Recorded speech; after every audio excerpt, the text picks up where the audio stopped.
যুক্ত ছড়াচ্ছ বর্দা? ডানা থাকলে যে পাখি হওয়া যায় না, আর শোনাই তার প্রমাণ।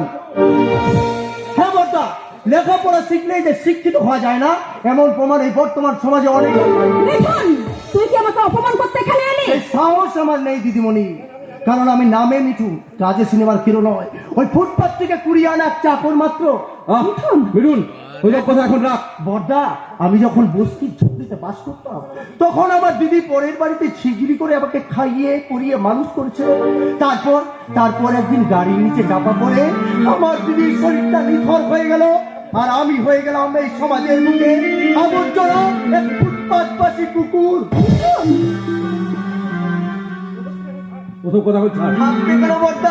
তারপর এই কুকুরটাকে মানুষ ভেবে তুমি এই বাড়িতে আশ্রয় দিলে, আর প্রথম দিনেই দিদিমণিকে দেখে আমার হৃদয় বেদিতে বসিয়ে ভেবেছিলাম এ শিখা নয়, আমার দিদি দীপা, আমার মা, আমার অন্নদাত্রী মা অন্নপূর্ণা।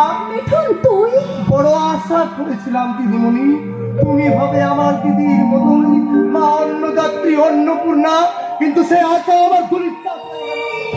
দেখলাম প্রদীপ বাবুর মতন একজন নিরপরাধী পরোপকারী ছেলেকে তুমি। তুই প্রদীপকে দেখতে গিয়েছিলি? শুধু দেখা নয় বর্দা, ওই বাড়ি থেকে আমি এক নতুন অভিজ্ঞতা অর্জন করে নিয়েছি। এখন কেমন আছে রে?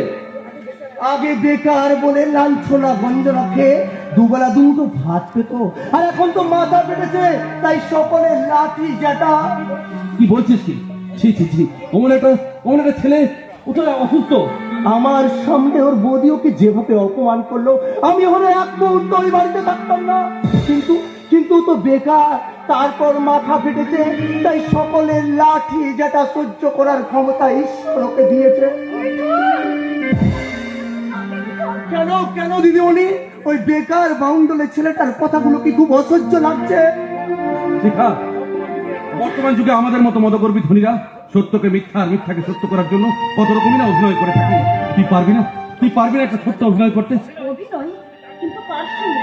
কিসের অভিনয় দাদা? প্রদীপের সঙ্গে মৌখিক সান্ত্বনার অভিনয়। কি বলছো দাদা? ঠিকই বলছি।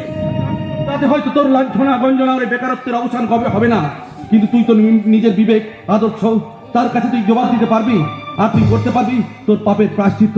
দাদা, কি হলো? নীরব কেন দাদার মন্ত্র শিষ্য মিঠুন চক্রবর্তী? এবার আপনার সুপারহিট ছবির সেরা ডায়লগগুলো শুরু করা হোক। দিদিমণি, চোখের নোনা জলে চিড়ে ভিজিয়ে খেয়ে যারা বেঁচে থাকার স্বপ্ন দেখে, তাদের সেই স্বপ্ন সার্থক করার সদাগর এই পৃথিবীতে নেই দিদিমণি।